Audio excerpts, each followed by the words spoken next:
starch no esam support nti wa ba mo produce bebre nti ya import of starch no just ya teso na ma exchange rate ni so ayede enya ka exchange rate na ma ye seed na nya ye seed no agina na dollar no ahode no aba form na agina so eno ye agro processing companies are almost for agriculture production raw material from agric no dey manufacture eye bibi no wo mo pa na wo so mo di kan kra etu anamon eye saade ko mo ye pe na ma agriculture gina na production no so mo ba mu a akuafo na wo mo dua ne ma no wo mo ma ene ye say cashew akuafo cocoa akuafo into akuafo we this is for them. This is for all of them. Good. Because ye to untosi no e dia ye kan tomato ye dia gu kan mu aye kama ne yakoton no na ye fa wo awoma no so adwuma abehye mu bi se be ya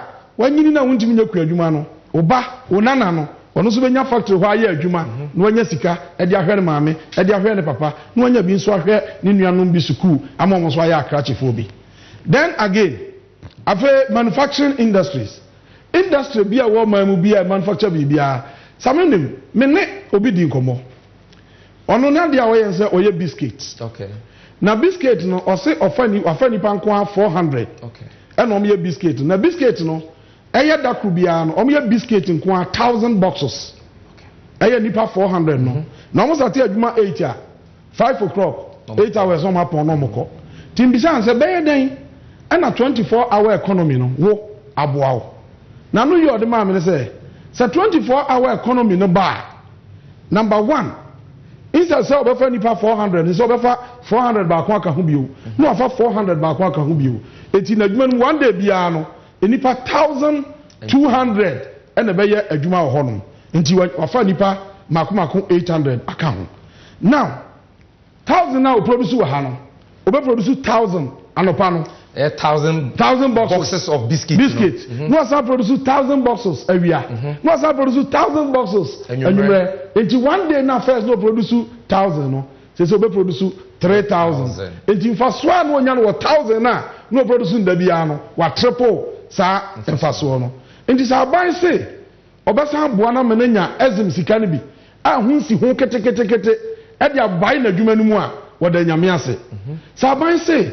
Obasa atene kan ya bo no so ama no abotumi aba mu a ne mfa so na be kase saban se obeboa no ama ne tax otua no asan ba form a ne mfa so na be kase na mum sa nipa nyina wo manya adwuma ye na okawie no se ne mu aka de baako me se de ba de a wo se de aka se wono biscuit no wo de niam amiensa na ye wo de esam wo de margarine and wo de asichire na ye enti ansa no obetumi aye 3 shifts no na we produce 3 times of your no produce no just go hunu a some factory no flour factory say when am me some and am the produce that be am 100 bags and they produce 1,000 boxes and then person me produce 3,000 it may here 300 bags of flour we bet me the amame e wa na semura no say that be and yes how dey am so me fa nipa 50 they produce some no 100 no the amount say we here 100 miensa dia meso mefa 50 first 8 hours second 8 hours meso for 50 and now last 8 hours meso for 50 na ja meso mefa nipa say 150 na same yakobi say samra na woni bi ode ye say ni sam no ode banche what the heat okay ani ni oma hudo be na ye enti ono so say ansa no be bia produce eye flour no sa no just ono so ne banchefo na edo banchere kasa no mo support se mo no banchere mamu emame na mo do ya meto se mi hia do ya mi sam no mo no hwit ni mamu na mo do ya meto mi hia bebre aye mi sam no nti won se biscuit no aba form ama e sam factory so afa nipa bebre afa kuafo a edua banchere so aye bebre o mo sanya market e de ye o madwuma no aye yi nti 24-hour economy no won se sa wonya de gu form pe same obi abedidi sentia obi abedidi de say me na mi ni adwuma ye ana mikuta certificate na da bia manante abontre saa ene nyame ayemadom 24-hour economy aba factory I employ me me ko 8 hours me was shift se manya sika ya tua meka me ana mi ntimi to arse na me so meto ade enti wo aggregate in the economy aggregate demand ebe kosoro wo a woton ade bia wo di si ho a obi a beto ma so ayedai wanya sika economy GDP ne so na kosoro se yenya increase your output ya entrepreneur no ne multiply no ra yenya 2 ya fan say ya produce your total output ye 1000 ne yenya 2000 wo de copper ye ka no the percentage ni beba from at once na yi ye free amnanim it is a 24-hour economy enya adwuma nko a e kai na amene Ghana aban ka won to mintua o meye kopabosia ye nya bi esanse ye ntimi ntua ye ka uraba wo mi abobosia de atwa danum spelele no 24-hour economy ba beboa ma economy na ye kese na because of that nti ye de ye katoto economy ni mu a e ka na ye den aba form ave baby a won hwe ye nim no ye kwale bit no ma hwe ye nim na mi shira jo Mahama so that say efe so won say won ya form adwuma ni nyina no obi abetua income tax omutua income tax a revenue to government of Ghana then again anyama omoto na bontini nyina no ye the indirect taxes atoso entu koto ade odwoma VAT eda so de yemfa nko education ye de yemfa nko health insurance ni nyina aka ne no bo no enti safo no to nyina no na government revenue so ye den cost enti inse say aban beba afibia asa bebeje omanfo tax muntua sei no way a production way a powerful ye de increase production say ye be ya omanfo nyina ebedi eyie na sameya ka no yanka security obi say 24-hour economy ya bambon so anadwo nyina ya adwuma na bambon so ehihia owura Mahama de tudwa no say apart from say your policy for wo ho no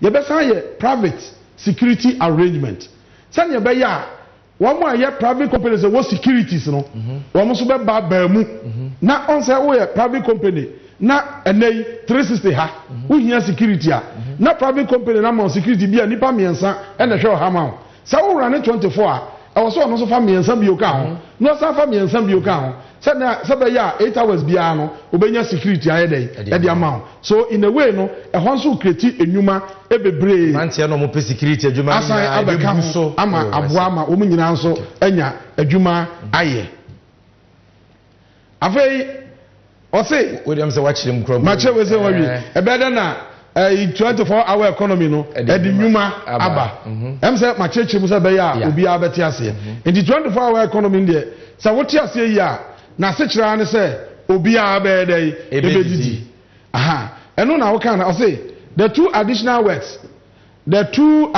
work shifts that the Mahama 24-hour economy will introduce will double and in some cases triple the number of jobs in participating public and private entities.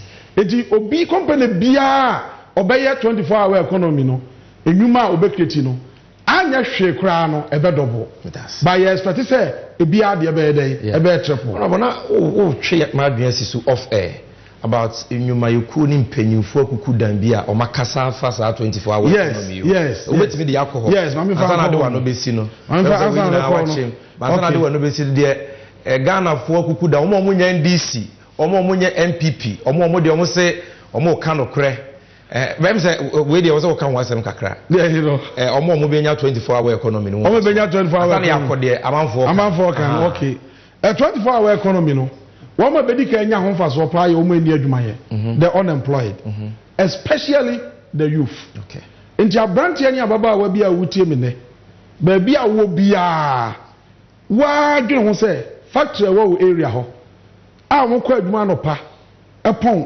anwumre nonum se factory no eye 24 adwuma eye 8 hours miensa enipa do sen no befa na adwuma no wonya bi nyaana and across the nation say adwuma ye bobo so bebrebe nyina no abrante be ne beka fie ababa wa be ne beka fie the construction for ni nyina so ka ho se construction no de eye ne se se ma contract se ko yi kwan now kwa ubaye adwuma kopem sa ade beche because your kwa brochire anadwo a wada nyina na road contractors ye dey ye adwuma it is offer nipa 100 na ya and now all run 24-hour economy obefa nipa 300 yes still bend that for bibiri obia benya adwuma mason adwuma carpenter adwuma in fact a man no cross one so nyina benya adwuma ye dey aye ntina uka 24-hour economy na nipa do nyina age so say 24-hour economy was obia bedidi that's na underemployed for no mo ka mo de ka you see underemployed no we mo yankrofo a omo ye adwuma nanso adwuma na omo ye no omo akatwa omo nya ye ketekete a enso wo mo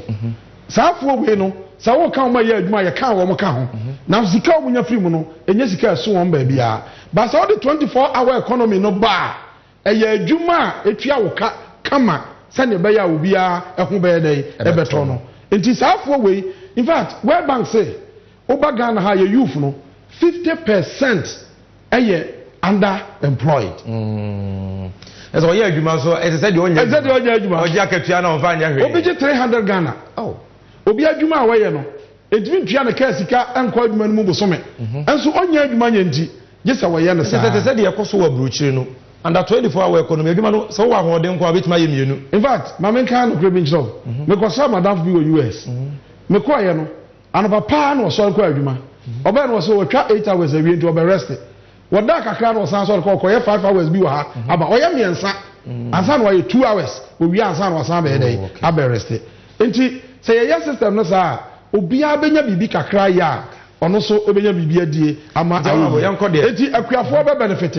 Senti akuafo be benefit say ya ye factory no to banche e dey aye starch enya kuani na edu abanche starch factory no ofa nipa bebre nya akuafo mai ni omnananom e no ofa omadwuma so kwani na nya sika kakra fi na adwuma yi mu ne ba nana nso anya adwuma ye den aya se ne ho mfa na obetimi so aye den ahwe ne bi onim se anwa a mo ye hwe anwa ye import ba Ghana ha ye o company se ya anwa ne bi wo ha se ye boa mo ma mo ezin fase no munya sabosia na on be ba mu kase anwa no bi ho the sunflower seed no e na ye enti farmers na dua sunflower no ye to mo sunflower seed no e dia ye oil no no mo man so ye dey enya adwuma ye dey aye afa traders obi a woton ade wo mamu bia no se ahokyera ba adwadifo su ne se amanfo ni sika ne ato ade enti wodi dwa bia ye firi kra ye ntimi ntua na wudwa no ye dey egu na se mrantie no ba ne na mabontin dodo ni nyina anya adwuma ya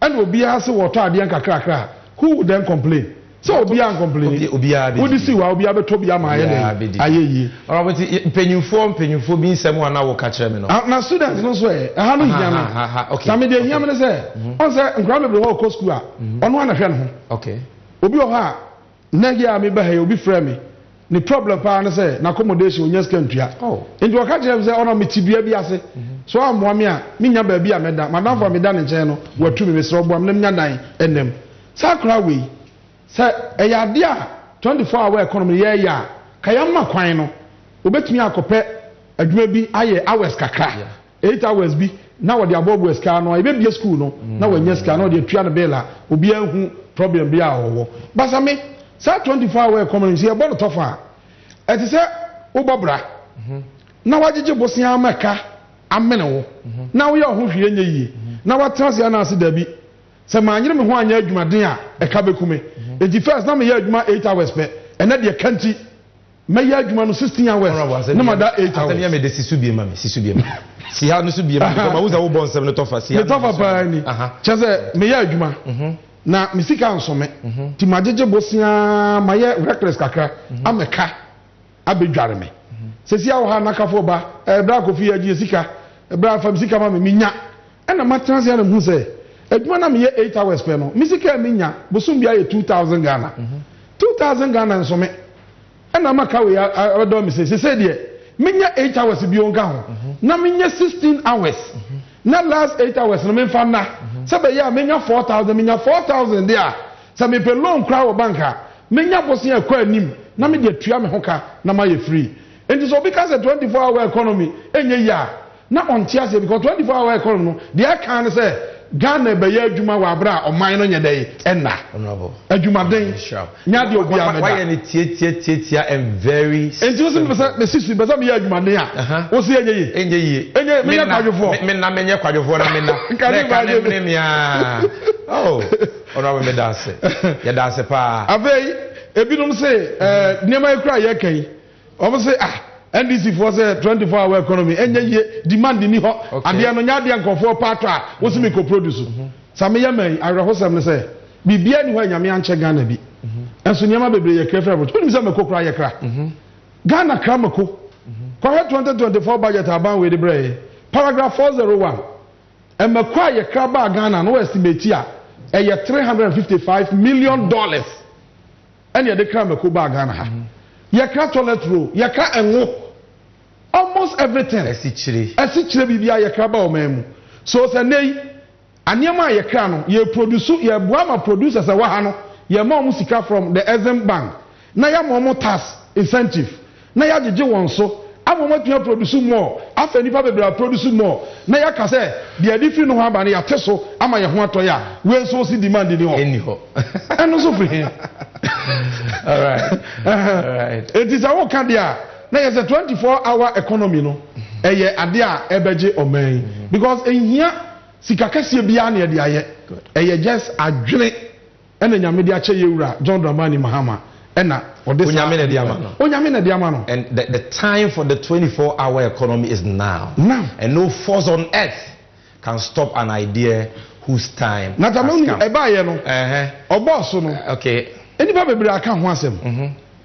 We sorry a we say oh eye pa TUC. Was a game changer. We say ade we die nyam mesi anka no kre. Ota okodu a no yinimrika. Say 24-hour economy power Ghana there a game changer. E ka TUC a eye Ghana nyina obukuo ba tan. Nti omunya NDC fo. Ghana adwumayefo nyina kuo no. Age atum say ba bi agina sesi e. Ansa no mango e be free ahokyere mu no. Just a 24-hour. Kokonim kakra ma me ansa na ye de asi. Kokonim kakra. We mo so ye mfo a. We say so ye Guta. Guta so omo president akasa.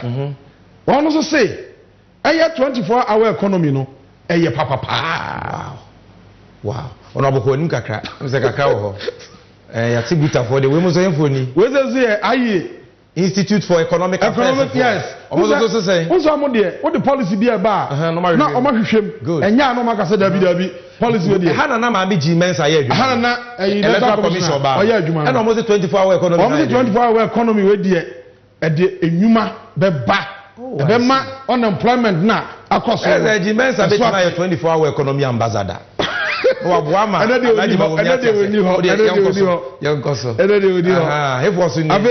Ghana News Agency. Federation of Labour Support 24/7 economy proposal. Federation of Labour. Okay. Almost say minia. Honorable Fabako Kaho. Okay. Labour unions. Adwumayefo akua woman na. Say John Mama ye bo abaso.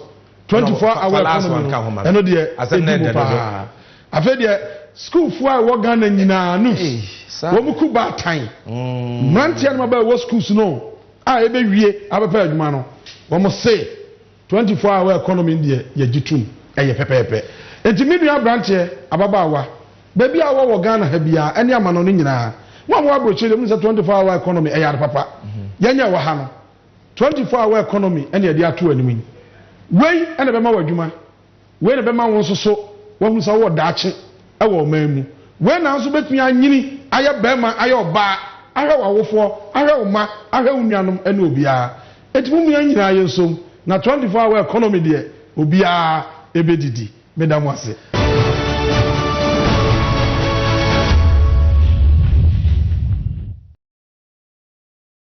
Daddy, I think it is time I put my business plan of opening a snack bar into action. Really? Why now? Why not now? I have been paying close attention to John Mahama's 24-hour economic policy, and I think it is really going to boost the leisure and hospitality industry.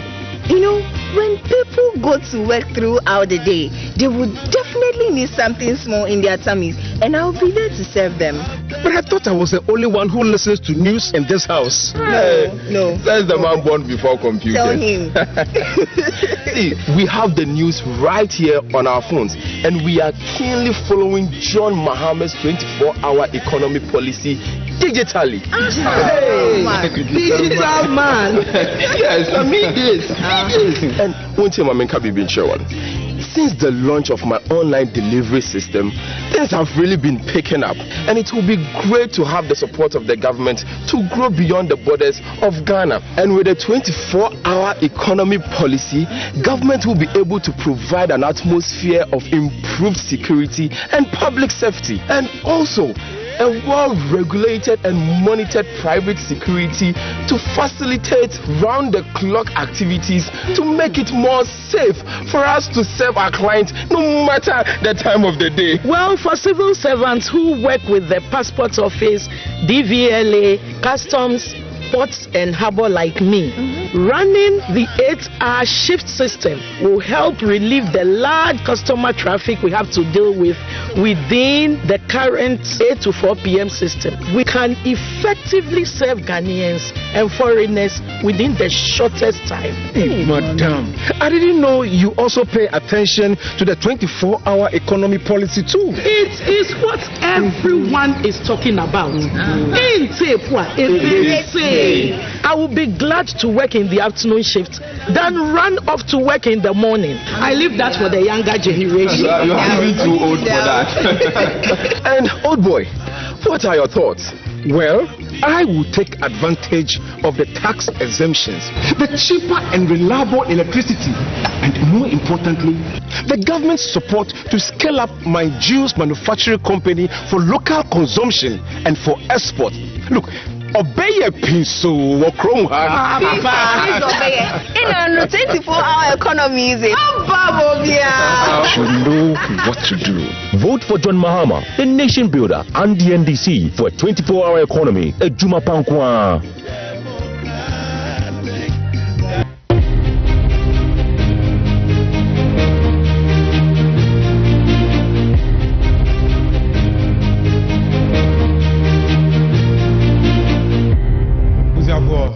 FI Drusi is the NDC and U segment. And NDC Amanyoko, Yensheshe Pani and Nepa, Yewomo Maigan and United Bro. I've told you that the 2024 election is an election like none other. It's an election that is going to define the future and the destiny of our children. And the election we making sure say obeto aba for policy. Obeto aba not for atrone nada. It is about issues, and that is why we are doing this. We are not just criticizing, we are telling you what the NDC has for you. And what do we have for you today? What we have for you is John Mahama's National Women's Development Bank. Matiye Papa Mahama are on it. Matiye Mami Nana Jane on it. And today I'm joined in the studio by my sister, the Member of Parliament for the good people of Techiman North, the Honorable Elizabeth Ofusu Ajare. Mami Onyam Rashid Biani Keke. Oyu Emrenimfo. She's been a lawyer for 24 years. Nebasi Kasem Bank Nesanyamano so womu suyahunuba. Currently, Savings and Loans Company from Pacific Savings and Loans. On a lawyer. And she's held this position for 10 years. It was Shemra as a Mashebidreni, or a lawyer for 24 years. Or also a lawyer for a savings and loans company for 10 years, and or a board member for multi-trust financial services from 2011 till date. What's this here? And also 13 years board member. And Christian Mothers Association Credit Union. So, or also can be Nejuma Power and she's one of our experts from the NDC. When you babedi nkomo, Honorable Ofusu Ajare ma wakwaba. Ghana in April. So my radio. It is in 24-hour economy cheche wudi na beba. Come up. Great. Na busia for enyo no nko a. Mia me maami nimpon enye nche. NDC fu nyina ye maami. Eye Madam Faustina Nelson. Dodo na friend Auntie Faustina, tie na me so be friend no Auntie Faustina. Se me ka se me bobo ye maami di bread dia, and I just say mo show ni extended about 5 hours ye nwie. But all I need to tell you is that she's currently the member of our Council of Elders in the Central Region. She's a leading member of the NDC. And mana mukun at the NDC see hono within waiting to be here. Ya maami serve as a board member for NIB for Infibibre. Was serve as a member, a board member too on Ghana Commercial Bank. See the need ya koye di member bi account. But for now, I'll give you this. Until for still way and chenwa. Until for still mawakwaba. Yeah, ura. Bibi aboko dear.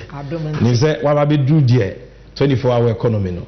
And then chimuno, imubeda wa fine. And Producer, there was a Kamekobo tape be by Mrentino. I will jump the tape so that we go straight to the discussion. And as we move along based on time, no, if we can play that video. Now, let's start with Honorable Elizabeth Ufuswejare. America Krenina, ye Papa Mahama. And ye mamia obo ye Papa Chidom, Professor Nana Jino Pukwajaman, or Mwakasa about the National Women's Development Bank. What is the bank about? Yo, millions am ready we be sebi. Asema leader bi say motimponim dwom na we bi sami. Me call ya American National Women's Development Bank e cheno so. Honorable. Se bank de ebu. Enso busia no ye nya bi. Enti se Yewura Mahama o ye bank cross so busia no nya. Enam se waka ne yi. Excellency John Dramani Mahama, the bank now so obeye no. Eno de obeye amama nko a. Na se ne etie ni. Opese ema yenya loan ewo ohare so. Usi hu kitwe bi enesi hu. Yenya enim se bank akese no. Okwa yesi kofa odan bra. Yesi kofa krata we bra. Yenim se ma no so. Mpempi no sa nyome eya na ye nibi wo ho. Nti Yewura Mahama ye ne se ema ye wo Ghana ha ye digwa ye pesika bosia eni ema edi kuo bebre ani ma eye adwuma no. Sa banki baso a ebenya ho mfaso na de ede ne se empanyi se obi bebo ma wasu enti se de wa wusu ema nko a na be ye adwuma wo ho efise ema na ni ma hawo enti yo ba na akopɛ bosia wo National Women Development Bank of ka ko hu ma nko a honorable metiasia ne je se ye kan National Women's Development Bank we ye bank so nko kra Yewura Mahama ede bagana wanyeza Echese sa banki bi magana hada aban aye minim say private one bi die aba ye be kan kwase mechire nanso die Yewura Mahama ebe ye die eye dutwam ye nya bi organa hada se bank ayaye na ese sa bank we die e tailorfo e dressmaker fo a omo ye mma edwadifo omo tachman dwom edwadifo a omo tobodom dwom omo ye be mo kejetia fo omo a kotokraba Mahama si dwama omo no obro omo sika kejetia osi dwama omo obro omo sika e ma no nko a anase edwuma ma bebre wom ojewo loan no interest no kitwe bi enye se kofa krata abra kofa we bra ye nyina enim se e ma de ye dwadie no e na krata asem no e ha ye kakra eti Yewura Mahama ehu akwansidie we ye loan ho no se ema yi omo pa adwuma akwansidie we ni we na wo ho na be chi omo nko bank mo omo de a na omo kokoto manko a obi abenya sika enti wo that is why this bank is coming kakra eba no obenya sika de aye enu nti na Yewura Mahama adwuma rura eja bema president ayahwe nanim 2025 oba na wabebo ama na obeye free bosia ebo mu hawo ho sa bank no nti na eba heard the screen this so am twikasa na yemode no say this is going to be a special bank established by the next NDC Mahama government which will be run by women to nurture and grow women owned and women led businesses mame ho anti fosti oba bi hwe emema ni bi kura wo ho a asemi omote ye no ayo madwemu kesene ne omote die enkra nti na banks bebre wo Ghana na still yes here a man kwa bank why a women's development bank obitimi achire mo sa emma bank former president yes was sorry ya no we program na walk around our friend no listening to President Mahama President Mahama if he say eto da na the square peg akose round hole him eto da sabe na ma mwo 70 ye bibia ade bia area bi wo mo wo no ye nimo kra na assign de bi akoka ho nti wo ye ne say wo be kwa round any amount for akasa nti wo to na listening to na wakwa obisa ne ehia wo mo amanyame ya yadom na 7 January yeto aba no wo ba na wo bu man no a wo hunu baabia wo de bibia beto ene ne amanfo no aka wo yanum se eno na wo mo hia enti madodo no a e ka se wo mo hia wo mo a bank na ayema banka we map edwadie papa Ghana attitude yeah 51% of the entire population, but predominantly no edwadie na embadi na etada na ope bibi kakra bi e de kotu bibi kura to wodwam na sika no ebi ni ho banks de ebi wo ho sene obi anim no na eno ye general bank a emma akọ ho emma akọ ho ti president Mahama e ka say wo be ye emma e de ama wo ma bibi ayetia sabe so oba wodwam anopa na okọ no hyehyɛ ne niama wotumi sa bank ne ben no na ye mma bank ya ye de be ya wotumi ka kire no ni ote ne nkyɛn sɛ obi ba hwɛ na tɔma me we ba ko taku ana say na gis kanto na me boshi akɔ bank enti president Mahama ye ne sɛ wodi be ye chetia amamba na bibia ye easily accessible if you say man ya na ye wo handicap kakra bank kɔ do ko gina ho ko fa collateral bra ko fa we bra te sane honorable traditional banking system lanka wo be bu se bi kra edin obstructions adoso enti ebi so ana ade no wo hia enti wo ye ne se wo ye emma de ama wo mo a ebe ye accessible na afi nso so do wo mbenya consideration se bibia be ye easy enti se normal bank no say ya kase bia kofa entoma bra with mad and obama your consideration kakra leverage bi abi obaka say modie monje na mo fa godi dwa special women because women are special to John Mahama special dispensation exactly for Emma me that say me niaba we dey ma me ventwem do women deserve a women's bank? Emma deserve Ghana ma deserve see them almost a special treatment we are now. Make a case for women. Said the Ghana ma here women's banking no it's even scientific because World Bank akase ma 70% our Africa ha and they own small to medium scale enterprises. Okay. So na 75%. 70%. Yes, and I own small to medium scale. Yes, our Africa ha. What's by Ghana ha? 44%. Okay. Now, Omaka say your financing gap of over $3 billion. Say sa gap ni ebehwe ni ya shemuke na. Wa country obesa an oma ho fiensia, GDP be grow by 12%. When na yekika ni nyina bu ma yero Mahama say Emma about 51% omo de also. How can I grow an economy with nipa ketewa bi abra dodo ne wo ho? Also say Ghana ma ye pa adwuma, ye hard working. Enti say zaka say sika ya ye de ye adwuma enioma bebrebe kama. Ye nim say manya sika ye ma edidiem yeye. Ye ma sukukom yeye. Ye health ye mi hu so ba tan bi wo ho a wo so odidi na ne ba gina hoda. Enti so hwe ne sika ne ba ma no ho a ebeboa ama Ghana na ma so kra no wo de sika kakra bi kra mutimi multiply ma no na me bedru hoi e ma so wo hwa sika no ye hia kakra kapa e hwa ase a enti na traditional banks akese no ukokwa anye 10,000 ho adwuma no moye nanso me my lawyer wo Kumasi me ni ma aye adwuma e ma edidwa minimum nkrofo a te se multi trust almost 30 ya no mo gi loan of 10,000 and then they go in for the millions. No magro. We can always start with little. Me catch the mutimi boaboa no na be kese. O catch us say we say Masika yendi. Yes Masika yendi ne basabasa because ni ye the budget to so kama ka wo on fast ones away dibi.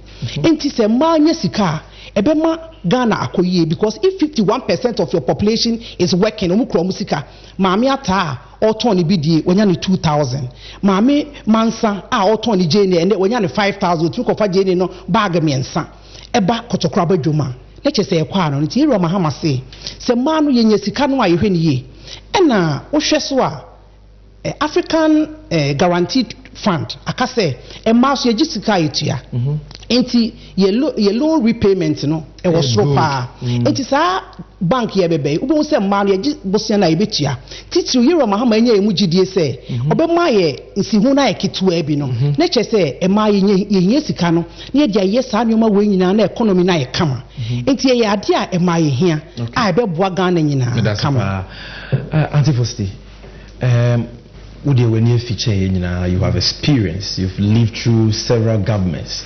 The person we educate viewers across the world. Ghana, have we ever had a Ma bank to say the President Mahama Ekamwasemiana? Oh, na yawa a Ma bank. The late Dr. Esther Oklu and a T bank no. But now a year. But now and to me a wider scope. Okay. One, because of proximity. Senior Mekaya no. And to me I'm stretching Uncle baby and I'm saying so banking system now you can't say buying a car where you're cleaning into a group, you know, a good bank no.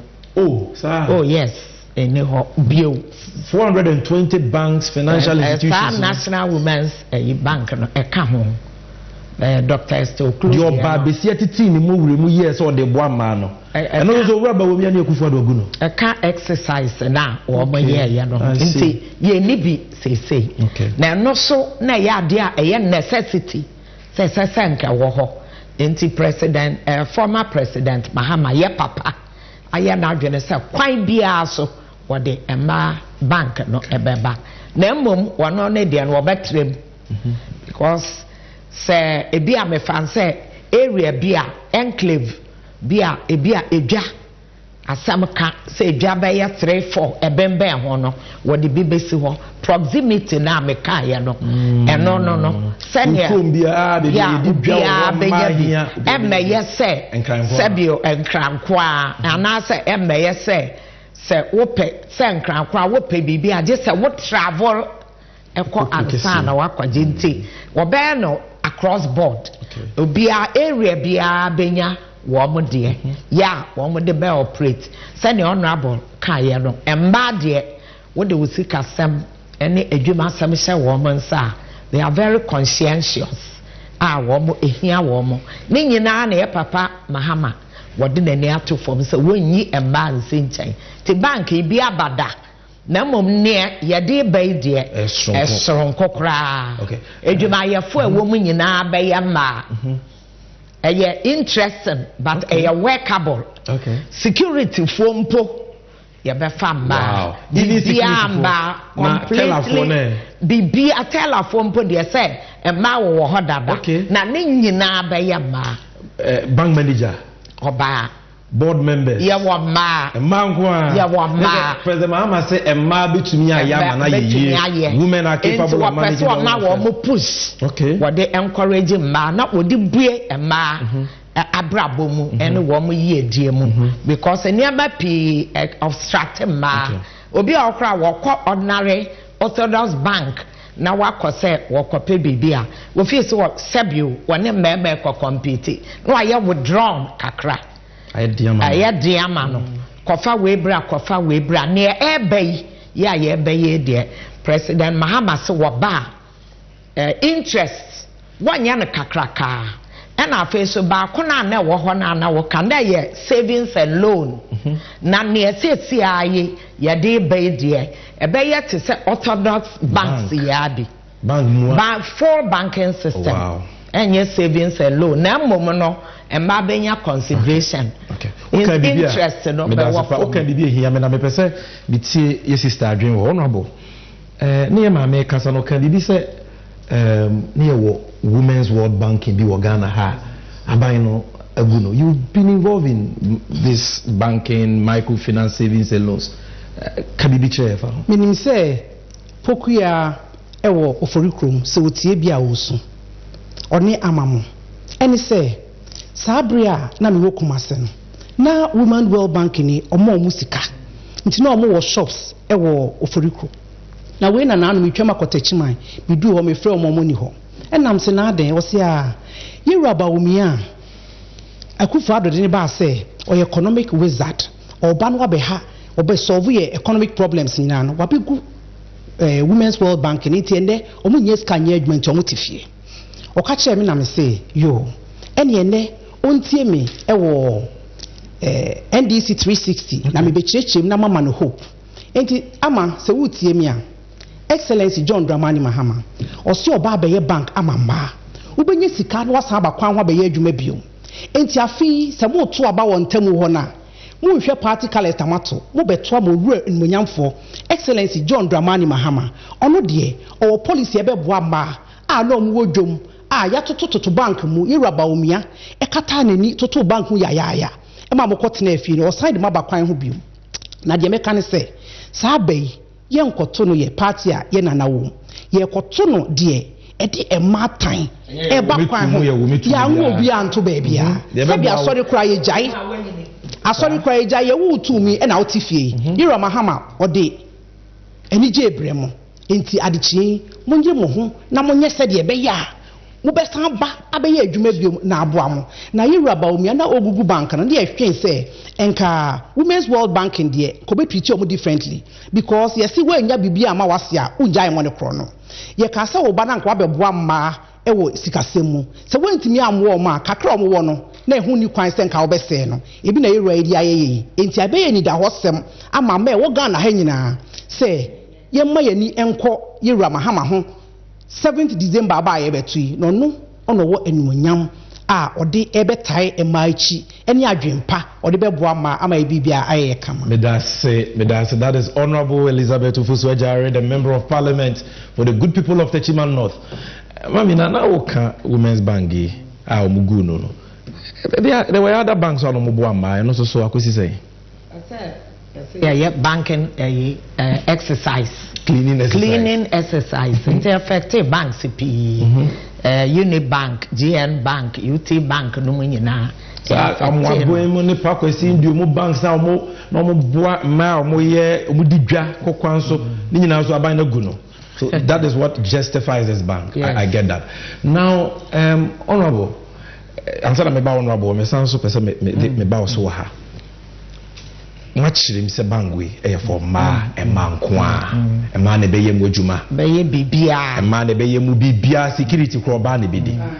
What is Oboni said the main objective say within the short to the medium term see a person measure National Women's Development Bank is successor. What is the measure? What is the objective of John Mahama? In terms of nipa dodoa ye hwese ye betumi akova wo with this bank. Oh, ye betumi akova passe a man which I believe so one may participate because a woman here dear and former president Mahama a yama woman and we call listening to us woman a can here woman and a warrior namum you bet to me a cover pa by 1 million. 1 million women. Yes, you bet to me a cover. The short to medium term goal for this policy is to support the businesses of at least 1 million. Wow. Now, yeah, can also across board. Okay. Traders, and my dija, a kahon, and my warm important nema, a kahon. Of a workplace, one dija, ya crania maba, and my fishmongers. Okay. And my demand dear baby, and even workplace ladies. Associations no woman nyina obi a one wo ye adwuma eme etu anaka enso sabio bibi aba immediately less wo ye na bia boso menso ma ye ntu anaka wo run to sa bank no e prove se wo ye adwuma na no ho a sabe bank no e botai ne nti yanka njense kofie ne ye mawo na ma no doso 51% of the entire population there e doso a se ye nyina de ho sem na ye hu ne se ade no yenti na ye na sebio obi ehu ye mobo na wo se wo ye na ye so ye de ho sem ye embrace dia and 1 million if you're talking about 1 million women and that is 1 million households. 1 million households. No. So the ripple effect. Yes, because 1 million households, one more tentacles, one more ma. One more share one more. Ebi a bank imun wakwaje sebi bosia. Kuradi etu ne ba fees bi. Anadi atari ane drama ne ba. Ne ba no so benefit from the bank. Obi a kuradi kuna kwa retirement.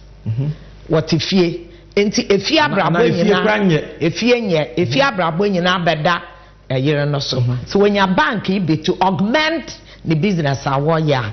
When your income obetumi ono go remember so ye ma make about omo kokwan so kofa nyema omo didwa obi se me yoba media mako school we metifie ana school requirement bi anko bi e be say me yensa no dwuma. What would this women's bank do for them? Women's bank, you can say you can say everything women. Inti ema hairdressers, because hairdresser bi o ha o san ton paboa e won the shop no. Say women's bank ni baswa o jisika ni bi o de aton paboa e wo ho. Inti saa nipa no wonya sika afri etie yenum wasenya sika afri nipa bom me so na Siliza fashions me ni kunu ye pamade saa de aye pam no se ukura sika na beto steve bebebe ubeto ahoma bebebe ubeto steve bebebe any materials pia ema production cost no come from mfa so dos se uye abayiwa upese osun adwuma ntu hia sika women's bank ni e wo ho ma e chese see everything women it is our bank dey ba it is going to provide decent jobs for women. Ebio, sa bank yes, you be funny pay. Who say a ma be nya adwuma ye. Na oba Georgina, what did I call Kivas where we become now? What's na fie 7 years no? Ene obenya adwuma wo women's bank na ye. Eba sa ebi anka cow bank for be fa no. Bank na be fa no. Oba be man so benya ho akose. It's going to create formal jobs also because bank ye betete in Ghana he nyina e ma benya adwuma ye apart from bosia na e benya afi hwa ye adwuma no formal work na nkasa so e benya bia ye na uma mema no a create space ama e ma mema no so spaces anka ma no be kwa akohyehe enti sa bank die meka de say ade bia e ma nya no mema nya ho mfaso enti me fa de say e ma e benya saa ne o mai ne be create avenue ama mema so akohye ba bia anka ma be hye enti it's good for men, it's good for women just say ma ye ne die. Thank you very much. Makaisi so say besia bank yi de be man nyina na be ye ehusi hu ne be ye nsimu kakra bi aha na chemimu te wansa ne be ko no chemimu you can say collateral ko fa dan krata bra ya ma no Ghana ma e ma me momu nya bi enti no what would this women's bank do ne wo mo be ye ne yenim se nyame ya yadom na January you take over na we no we eye edayeso former president Mahama call round no waso na ebesi puno so pa no won so de waka no obeye obi eni se wonya wo meka na we ya dayeso aba eya de a wabo ntrim po so obeye de amamba enti se nyame ya adom na oba na sabu bank yebua bosia ene ade de mamba no ene de very flexible ye say drew one what she say proposal no ba na ye policy at least the way to me ama up to be at 10 million na what the ama ejina ade a what the kwaye e bi kwa bet be ama 10,000 100 million 100,000 50,000 abraye nye ejinamu bi ana interest so kakra bi because one share ye na ya hyper interest na ebe wi ase ekora na adwuma wo de kwa went to me anye na ayaka na afi ye be twetwew na adwuma no so a went to me anye sika went to me anti wo pese eye flexible mama me a oton kosua wo cha station wa ton kosua hwe mi school a sa cheme wo bosia na hunsi wa kese no ni nyina ebetwam okọ bank ho de na wo ye oba no wo kire sampa meton kosua anampo afe na me be start aton no approve a ye be ma no.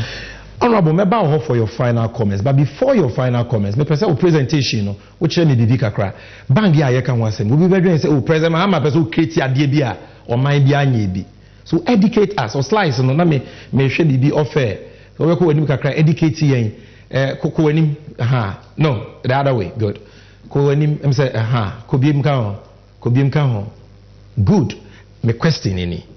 Your women's bank ewo amama bi so te say the president Mahama ya na fa yefam kakra bi anso na ya wrap up the era Mahama yi ebi wa amama bebre so se wohwe yenuanom Nigeria fo ya omo de ye ne omo jollof no ehun komo no na yedi omo jollof omo wo women's bank ye ni bi nti Nigeria ekire ha bi wo ho America enya sa women's bank 1975 medi afiba akope abesine yenye bi nti de era Mahama peso ye e ade a ye kasa international best practice e ade a e koso America for kra wo bi ye nua Nigeria ha obi nti maka Western world they catch a women's industrial bank ne waha Nigeria here and a first women's bank ne so United States of America so em say will be crack bebre kwa say because Finland will be women's Banco and also be Colombia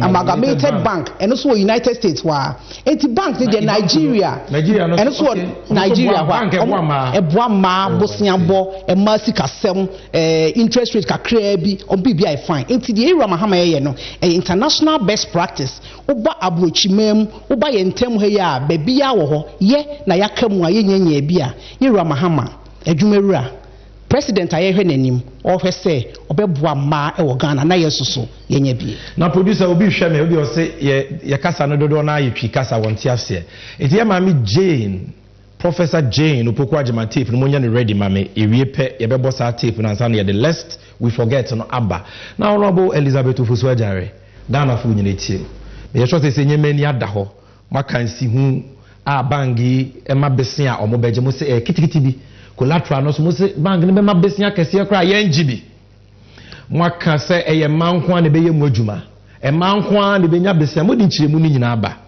obi hwe o ye oba e bia fe no wa school ana o ye obabunu ana o ye maame mo mani afi bi ka bibi kire no about kwan ye was offer so to aba in the upcoming 7 December 2024 elections. Ghana ma monya aso na muntie bi media asem de free Yera Excellency John Dramani Mahama ho ebrem oye obi a ye nyina ye be so na sene na 2025 wabe president amaye na de ntia me kasa ne se owure yi no de bank eba ama manko a e manko de be mu adwuma na de ewo mu ne se eye bank bi a wo pelu na obenya ni kakra bi sesi a unye konabra enhwehwemu ama yehu se ema e ana ye collateral ho na nso so yenya sika na mse ye pay adwumanti ye betimi dia ye adwuma ahwe kunum ene ye mma ehu nsi hu kitwa bi enti afi 2024 sa wo kɔ no akoto aba Ghana ba atie me enhwe political party bia enye de awu tumu de beboa ma Ghana etumpon de beboa mo wetimi ahwe wo ma de beboa ma yedi aba ene Excellency John Dramani Mahama sani pay Ojiyo ma ho hwede oye ma o se obi behu ma ente se ma nko a wetimi yi ni running mate oba Professor Nana Jane enti nadaro ma ye benya first oba vice president of Ghana for de bio na President Mahama onye maye na ye hu se odoye de wa ye efe mumma ye nyi na ye ayeye ebe yi nyina ne se ade 7 December oba bia be sunlight akoto na ba ma no na de ntia mema ebebo ye chidom ato abane bia ma ne se ema ye hoto ya emema hoto mo kra ema ye hoto ya ye madi enti 2024 7 December abato edie ukwa ehwehwe obi a hwechi ye no ye wura ni onyamfo Mahama oho toba no na Ghana ye mfa ento mapemfra medamas. Wow, I was here Kragumi. I think we see as you pay you area na insuasa. Give us your last word or baby till dear message na woman. I mean me da say. My last word ne say. Mpenimfo say obi ani wo bekasa fo asampa kɔ no ho a. Na asampa so a ehwiam no etia. Saa na mpenimfo aka me atie. Ade a ye de aboa ma. Na so sa President Mahama and the NDC amma bank ye bini Ghana ma bank bini Ghana emma if you say one a yen the die so na yen the trimopo so obey into the year can say emma young we should embrace this laudable idea because it ends up opening avenues for women ebema emma ye die akosoro one President Mahama wanye selfish. He has been very generous and very accommodating for women. Inti maso so ne yebeyama wetumi aba ama bank naba and they say drew wa nyame ya adoma beto aba e de ama na wetumi aba abaya no policy wedi kaka say bibia ye ema ye die ho no se nyame ya adom ne yenwini a what the sectors in the what the best Professor Nana Jane, vice president, no, the office, ama, where your bano, what no washe, and man, I see a kindness and me home. President Mahama Sabio Sawofa ono ne maame ni ho ne papa ni ho wofa wode ne nuanom na yere oba palode na Mahama enso ne nabusuafo ene obi oban Mahama Ghana about 33 million in population wa masefo nyina no kabomu a 1 million but 33 million no emaya 51% woman no eno wonti no de sada so yaba enti yan emma no esa yan ye kai because e ka ne Mahama na yere na busuafo na Jane wo mo bedi a wo mo ye no 200,000 enka wontini na wo kodo wo kope Women's Bank aba ebeboa emaya de enti esa ye ne ye de ye ne to ye de to no so ne ye bo mpaye ama no sanada so no papa yi nyame beboa mo waba na wabeye if you say sa wamba ema bank emba eno woba so a woba selflessly ema ma bank wutumi nante adwo ahwe makoi mame me kwa bank na makodi me kwa mobi aba obi ba to mame na first kanto wodu bank a na what stress sika no woje akoye bibi ampa ye de be ma no emu gokra sane ma endi yawo ewe yemu na ye be hu ne se yeso ye ka ho onyame hwam honorable nyame hwam enti enuano mu ma Ghana fo a mo hwe ye fi achichi ne benche nsempe fa Women's Development Bank no enu bi na mati ye be koso achichi mu ye ma me ni honorable mu beta ba me ya achichi mu bo questions bia ye bi ya no ye Mahama is the first politician in Ghana's history wada manyame aso ne da ye pa amana kai ma wa fa oba as the running meter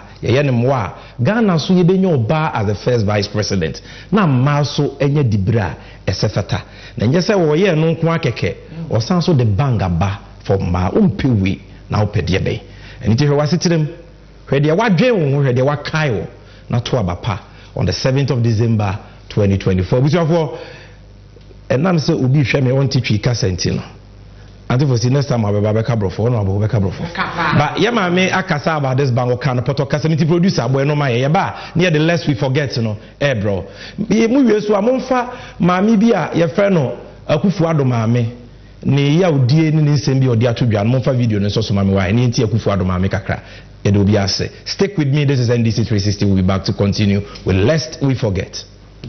Women entrepreneurs must have access to capital for the entire sector to boost their businesses. And that is why we will actively pursue the establishment of a Women's Development Bank.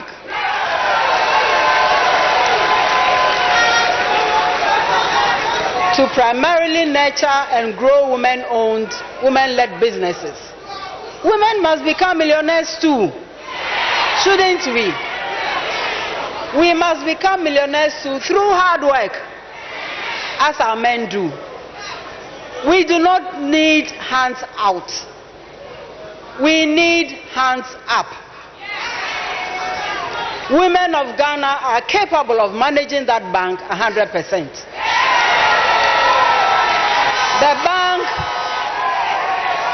The bank must take care of small-scale businesses or tiny-scale businesses to give them credit. And I'm talking about those who are hawking or people whose businesses do not depend on huge capital.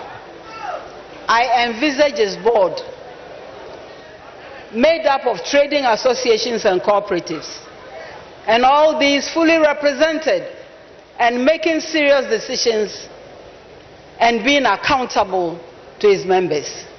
An eye into me.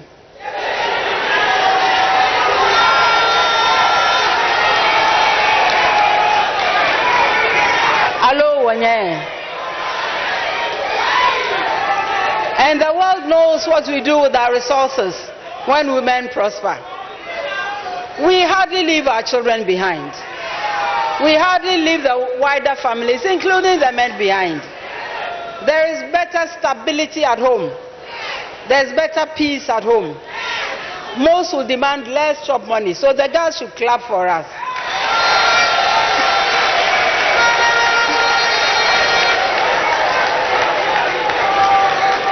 And you know that all these add up to make a nation at peace with itself.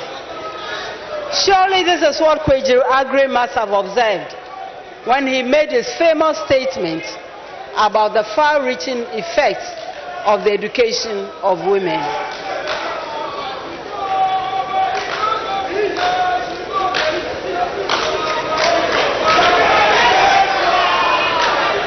Thank you very, very much.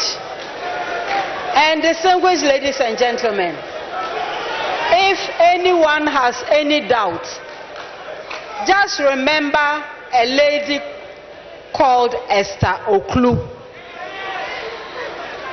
What brilliance, what innovation, what display of entrepreneurship. She showed the way.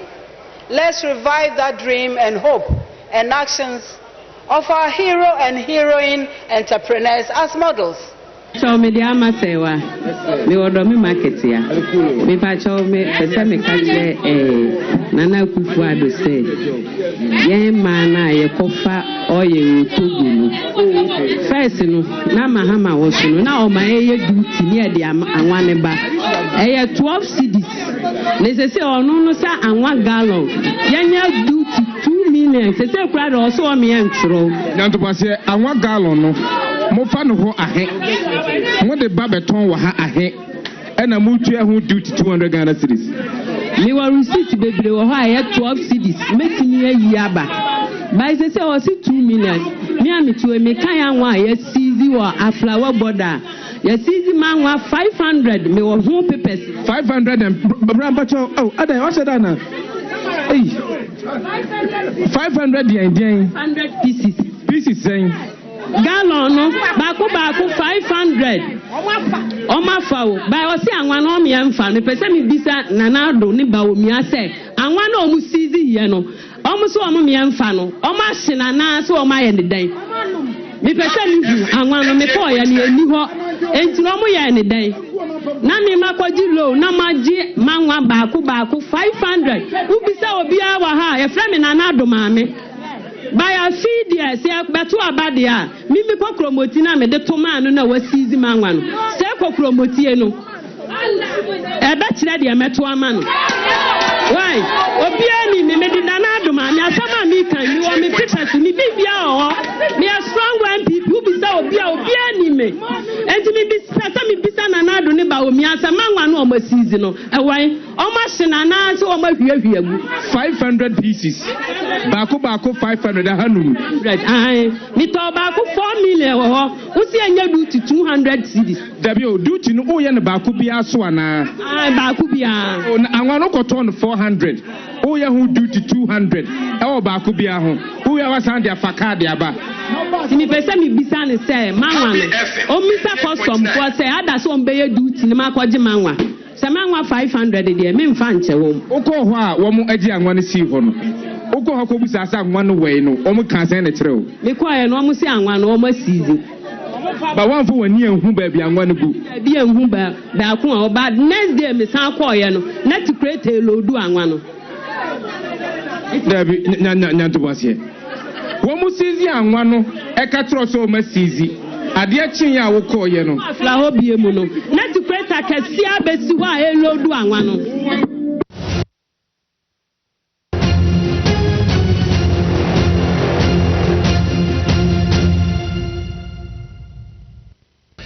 Entebusiafo na nado maame na mote ne nka no before that mote Ghana NDC ya maame a obo ya papa John Dramani Mahama Chidom Professor Nana Jenu Opokuajeman enka on the Women's Development Bank. The nanado maame kan na emede wase mi kokrubuti mi hwe masetina mi hwe madwuma aben ya ba begu no na me de ato aba ifi sasa asem we nyina ebitimi afemu aba emre na ne yakase ye wo meto party bi munti ehwa na meto ma aba akono nanado maame se etwem en mene ne ya adwen mene mi se wo so ne ne ya adwen obi ahwe na setina no nto aba pa ya no mi bai Women's Bank yemie oba kakra wo bretiti ni mo remu eye adwuma so a na adwuma egu no udwen ho a wonti ase eno nti producer but one time na me hwe wasitinim na to abapa e see ya, you will see me by the touch screen bringing you lest we forget the anthem hwe wasitinim na to abapa.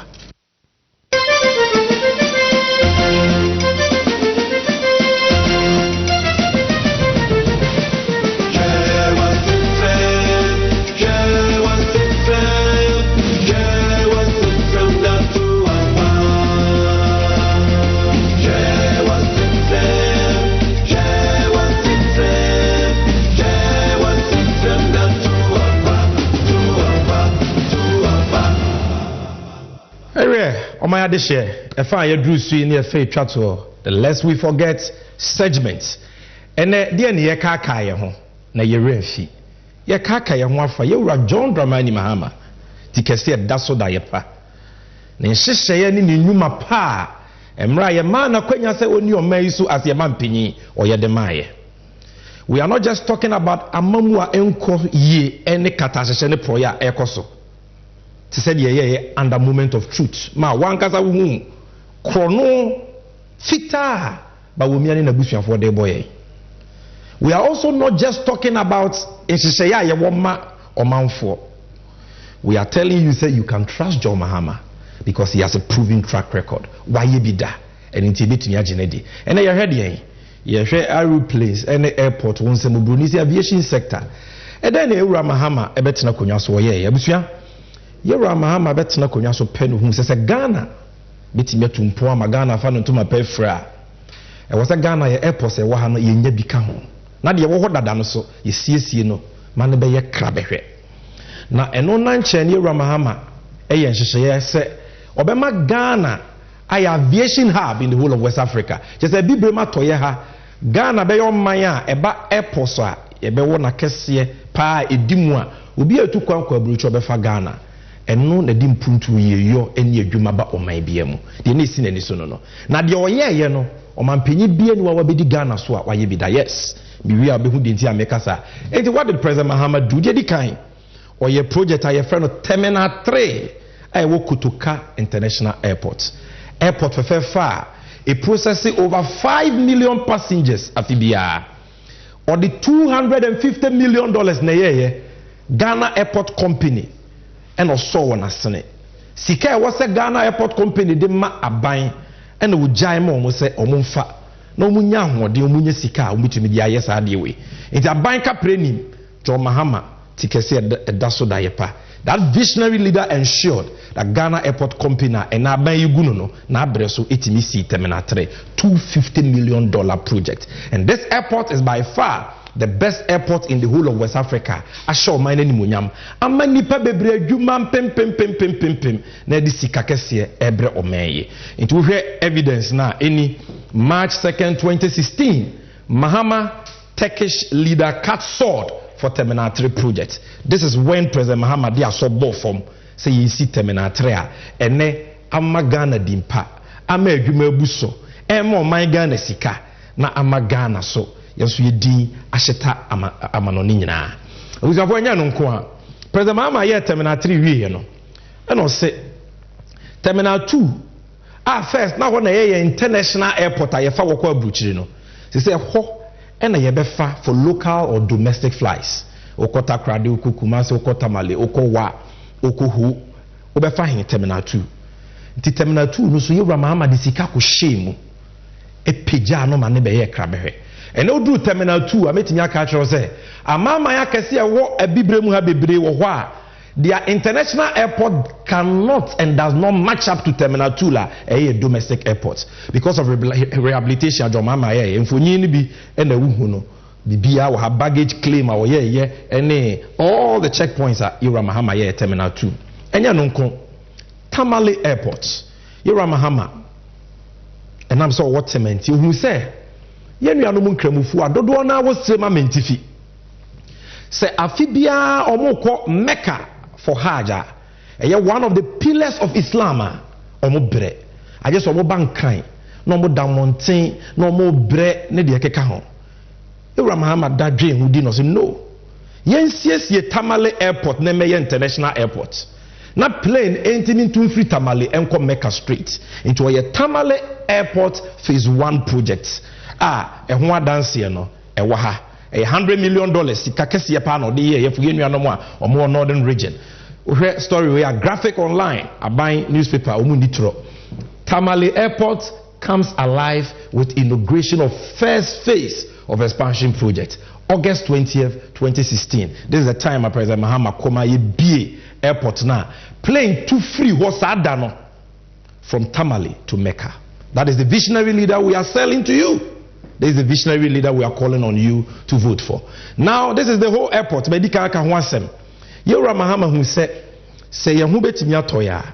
O men yi betimi atumpo a regions ni bibre wo a okọ ho a. Kwan ne wa. Ufin kran airport voter region. Ukọ hu the capital of voter region. Otimi di 3 to 4 hours wo kwan so because of traffic. Emu accidents. Obi ko ye adwuma na traffic a delay no. Ukọ yi fa ho na wanya hwe ya na wa wukwa. Papa say we see airport ama ye nuanom e wo voter region or the $25 million fe picture na any fe kona ko hwe airport president Mahama esi ya hu bedwire but adwenboni nti oraba wo mi ane akufu ado say voter region for to abama NDC omo nto man PP nti no airport way for 7.5 years aban na jesi wa ye nyusu na eso manfa so bia. We can run this airport for the Omaino to get revenue, money. Yet ya your men ama nipa ho atomo. But voter region for nto aba ema kufu aduntino. Airport ni si won say so ye de Ghana sika na aye. President Mahama wa anya sa. Ene ko hwede wa hwe no. MPP for stronghold. E wo Kumasi, Ashanti region. KGTia, Dwakese, Siwa Hospital. Konongo for mena projects akese edwakese a wode ko even though they don't vote for him adan and aban with the abroni be yese and echechero mai. How can Ghana develop under these nation records? Now this is the story. You can check Ghana Business News when President Mahama commissioned who airporter bibia all the facts everything is here. Now in Hana me focus war Kumasi International Airport. Because now what you tell me, Muse or Mampenye Kufuado Kohose or Kwako commission phase 2 of the project. MPP for Changontompo Bebre on social media. So airport on Mona into my idea. Me can Hanamesi Sudia, sending I in Kontumpo. Ubia catch us a president Kufuado neighbor Wumia Naya Airport to Kumasi, Siomuhu, Name 2 million Namachlusia. Kumasi Airport projects 2014. And Yewra Mahama phase 1 of the project. Dear no ye. Or 3 runway nimu. Adding Kenya special aeronautical lighting systems. As a share from new landing systems. Kumasi Airport. Senebeya plane bet near 12 few Kumasi anajo. Na plane tinye si Kumasi anajo. Until this, na plane tinye Kumasi anajo. Untiye Yewra Mahama, that visionary leader. And I'm so through phase 1 of the project 2014 ufiti ase ewie ye and the map plane etimi 2 if free Kumasi anajo eba ho anajo na obi beka say where is the evidence when President Mahama was commissioning phase 1 of the project no picture no and eda ho no one abrofo no these are Brazilians who run a company called Contractor omo na yes adwuma MIA now Osha Manjo online story dated 16 December 2014. Adansi enine. Ose Mahama Asante Hene commission refurbished Kumasi airports. And everything is here. I will later play a video to you. Now we come to phase 2. The phase 1 no the President Mahama the aeronautical lights, the landing systems, the plane, it to free Kumasi anajo, there's also see one anajo. Every international airport must have that.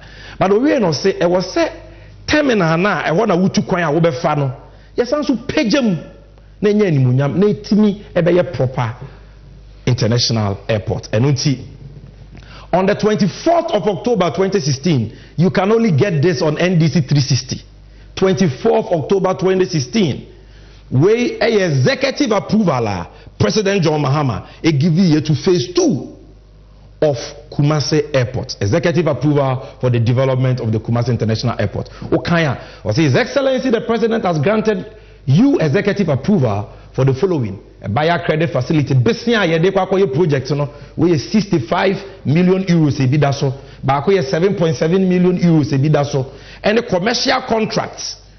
Nina and tax exemptions for that airport now. Abayni could be and President Mahama gave the executive approval. We are in a cabinet in paying for ministers on your mubu minor. So they ratified it on the 10th of November 2016. I tell you again, you can only get this on NDC 360, where we serve you the truth and nothing but the truth. And the cabinet at a special meeting held on Thursday, 10th November 2016, considered above mentioned memorandum jointly submitted by the Deputy Minister for Finance and Minister for Transport. And the cabinet endorsed the executive approval earlier granted for the ratification by Parliament. President Mahama Nejitum Eshesheye, the cabinet Ejitum, 10th November 2016. Now, on 31st October 2016, and a Parliament, when John Mahama was president, October 2016, Parliament approved loan, say 7.7 million euros. And what dance here way 31st October 2016.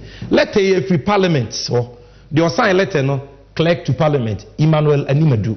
The number 70 was the Parliament at its 14th sitting of the third meeting held on Monday 31st October 2016 approved by resolution the tied commercial loan agreement Kumasi Airport. All the things Parliament approved on 31st October 2016 are listed in this letter.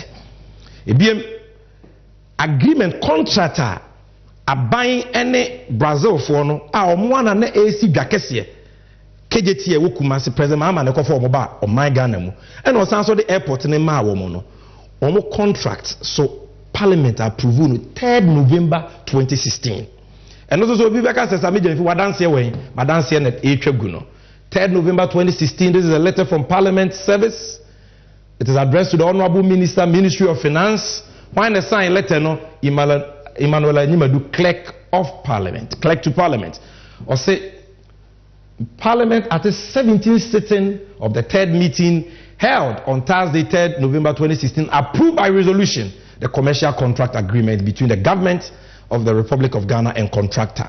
Enti Nokretrodo Kumasi Airport, both phase 1.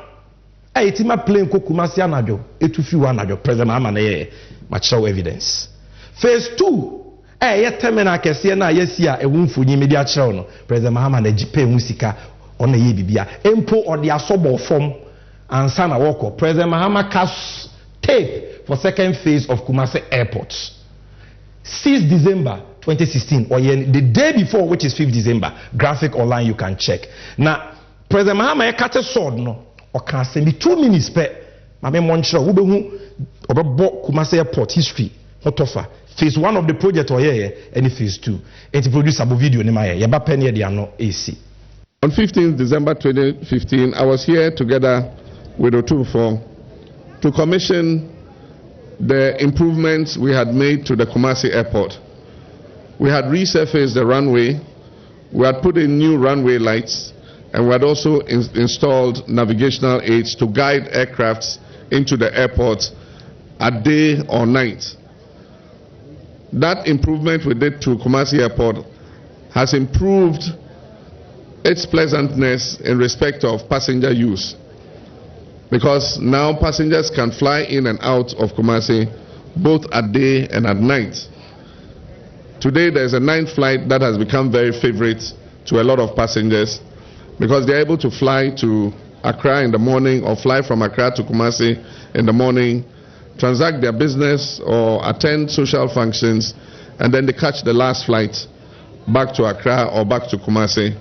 And so today we are here again for another shortcutting, the phase 2 of the expansion of the Kumasi International Airport. Now this phase 2 will involve the construction of a new terminal building. Kumasi Airport keeps expanding in terms of traffic numbers, and so the current terminal building has outlived its usefulness, and so a new terminal building is going to be constructed. And if you look up at that sign post up there, you will see what that new terminal building is going to look like.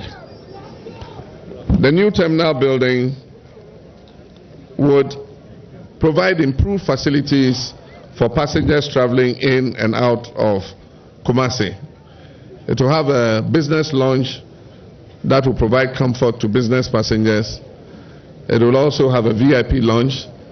It will have retail shops and many other facilities that modern airports have. This is a program, of course, on the 5th of December 2016. This is the man of vision at MPP for Senokwa. Ono Bobosia on Fentrenenum. Or Bobosia now on chairman in Nuano, no. Or the Yimpun to Numa, a Wawa will be a hubi. In the ne, Utimi Bankai, now sounds of Kowechi Kumasi Abra Ufufu and say, Ekoyawa de Pebia, Kaise John Mahama Naye, Tamale, who all these airports, there is no precedent. When it comes to aviation, say airports are why yet the President Mahama Ayenibid. And that is why we must give him another opportunity to govern this country. Maybe I'm going to read your message very quickly. Daniel Ishon say, JDM, come and rescue Ghana. The economy of Ghana is unbearable. JDM, hope of Ghana, come and save us. Krum Ayeshe. Then Anna Belson, say, we are resolute to mobilize our collective efforts to see His Excellency John Dramani Mahama sworn into office come 7 January 2025. Mumami next, Mumami Binkao. Renis, Brima, most multinational companies in Ghana today are relocating to other countries, and yet they tell us the economy is bouncing back. God save Ghana. MPP for no muti almost send messages bo mechi no mumfa bimra na menkan ma. NDC should turn that devilish expensive hole created by the Ufuina. There be way they are no meant to be in kind. Me sure say or can't cathedral no one. And I have a surprise for you on the 3rd edition. Let's go to the next one. So will NDC prosecute these individuals? The answer is yes. Professor Nana Jeno Pukwajima was it is not a threat. It's a solemn promise we are making to the people of this country. Now they are Ghana for no. But we are own to mean prosecute a Kufuado. Or we made our prosecute driver da. So if you want accountability and prosecution, vote for change. System not to Abanama John Mahama. This MPP government closed down most Ghanaian indigenous banks, rendering a lot of Ghanaian unemployed. That is true. Randolph say, instead of to explain your policies to the good people of Ghana, you are here making the usual non-fa. Randolph, you know what Women's Development Bank wants and you can go back and watch it. But we liar will finish Ghana if he gets the mandate. We must stop him. The visionary leader, Nene Gaddafi, the Mekani charity lobby. Nene Gaddafi so say, the visionary leader, His Excellency John Dramani Mahama, will surely rescue Ghanaians from these economic hardships. Lawal Damba Senior, as His Excellency JDM, is a generational and progressive thinker. That is a fact. Every developing country needs somebody like JM. He JDM, Ghana yearns for more of you. On that note, follow NDC 360 pages YouTube, Facebook, and X. Send SF sebeba any announcements repeating Adon TV Friday if you 8 to 10. Kesbin TD 8 to 10. Kwesieda. TV XYZ Edgewater 9 to 11. Loud Silence TV area Kevin Taylor obe repeated Jumedie Memenda any Kwesieda at the time ni na bebremo. Wezo TV be the same thing Kwesieda 4 p.m. Angel TV will repeat this program. The whole Ghana will have a lot of stations repeating this. And if you follow us on YouTube and Facebook, and you can even watch the SF. So, my name is Sami Jenfi. May Musonfo Achiami Hirema NDC Amanyoko. I made this 2nd edition of NDC 360 Ebreo. Meaning say you've learned something, and this may inform the choice you will make come 7 December 2024. Now what you say, Shiami BM for the 3rd edition of NDC 360. Onyamisha Ubia.